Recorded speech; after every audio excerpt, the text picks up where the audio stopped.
So you have an army, ready to rule the world. But something is missing. There's no god to back you up. Well, don't worry, I'm here to help you. With this list, I will find a war god suited for you.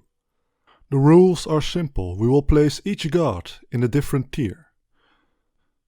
S stands for the best. A stands for amazing. B stands for pretty good. C for alright. D for meh. E for bad and F for horrendous. Let's get started. We will start with our first god, the Greek god of war, Ares. Picking Ares is a rookie mistake. Ares is only good at making a fool of himself. He got smacked by mortals, wrecked and imprisoned by giants.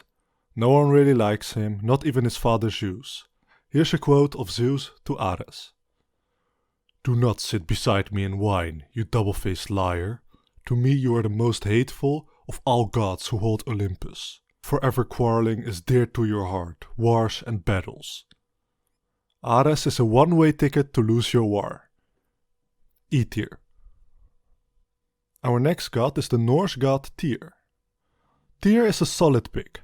He stands for discipline, justice, and self-sacrifice. He sacrificed his own arm so Fenrir the vicious giant wolf could be captured. And with that he basically saved Asgard. And he led the Vikings to many victories. All in all, a solid pick. A tier. Now we have Durga, the Hindu goddess of war. She is amazing. If you're fighting against demons, then Durga is your pick. She rides a tiger, has 8 arms, sometimes 20, and her arms are full of deadly weapons like clubs, swords, a bow and arrow, lightning, lotus flowers, everything. But that's not it. When she gets really angry, something scary happens. Kali, a goddess just as dangerous, will appear out of Durga's forehead and help her in battle. So you got 2 gods for the price of 1. This is an easy S tier. Next up is Pallas Athena, the Greek goddess of war. Well, she is a way better pick than Ares. Athena helped many well-known heroes and winners. She helped the Greeks against the Trojans. She helped Hercules, Perseus, Odysseus, and many more. If you pick her, you will also be part of that list. She represents the strategic side of war and is certainly a solid pick. Let's give her A tier. And now we have Take Makizuchi, the Japanese sword god.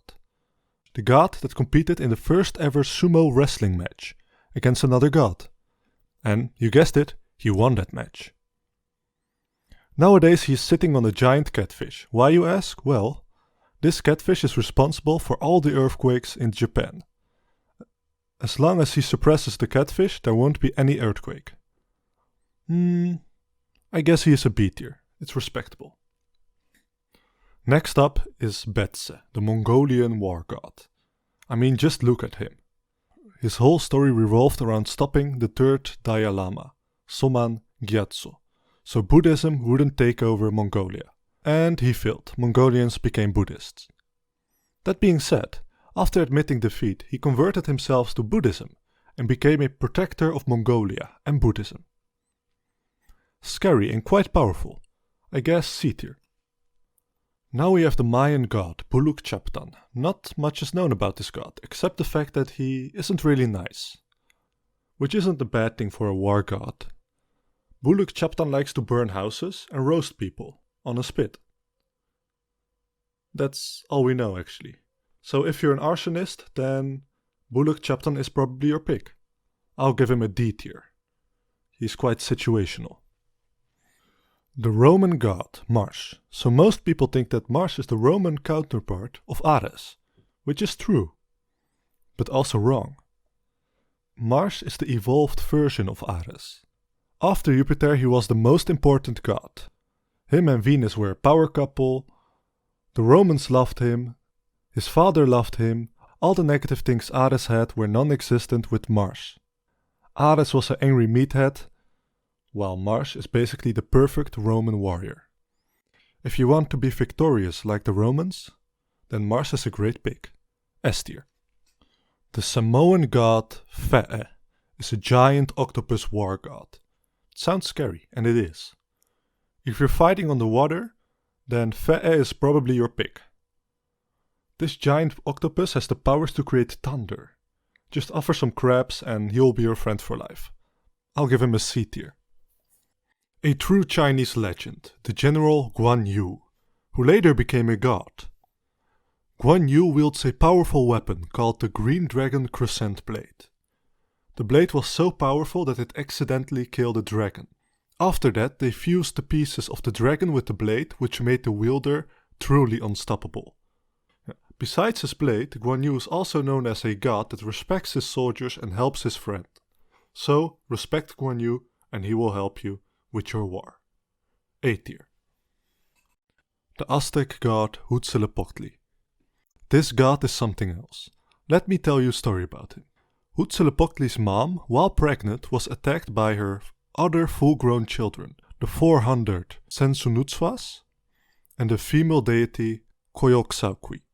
So, Huitzilopochtli jumped out of his mother and decapitated kwakwaawk'kwa and threw her head in the sky, and which later became the moon. And the 400 Sensunutswa ran away from Huitzilopochtli and scattered across the universe and became the stars. So from day one, Huitzilopochtli started to fight. One more reason why Huitzilopochtli is amazing is his weapon. He isn't wielding a sword or a bow like the other gods, no.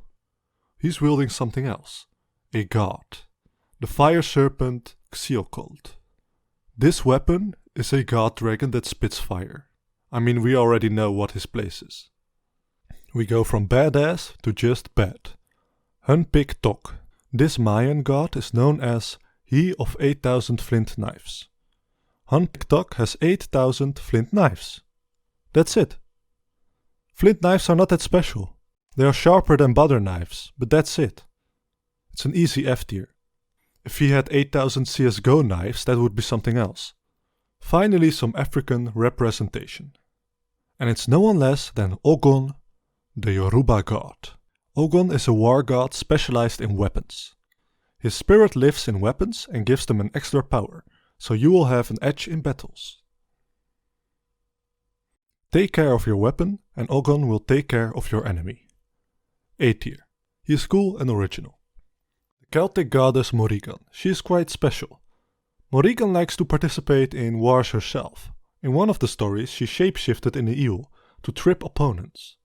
Or in a wolf to scare the cattle, and then she shapeshifted in a cow to lead the scared cattle to trample the enemies. Morrigan will encourage your soldiers and strike fear in the enemy, and personally help you in battle, so I think this is another A tier. Vinalagalis, the kwakwaawk'kwa war god. Yes, there are natives that are called the kwakwaawk'kwaks. Anyway, they have a pretty cool war god called Vinalagalis. Vinalagalis sails a war canoe made of a 3-headed snake. And she has something else that's quite overpowered. She can make your army invincible. I think that would do the job. Invincible armies sound pretty strong. S tier. The God of War, from the God of War franchise. He's not a real god, by the way. Just a video game character. So where do we put him? Well, I'm not sure. I never really liked this dude. He killed all the Greek and Norse gods as if they were nothing. So F tier? But then again, he is the only reason I can talk about mythology with friends. So S tier? You know what? Let's just place him in the middle. C tier. Well, this is my list. I hope this will help you in your future war. And if you want to see more lists like these, just comment down below and leave a like and subscribe if you'd like to. Thanks for watching.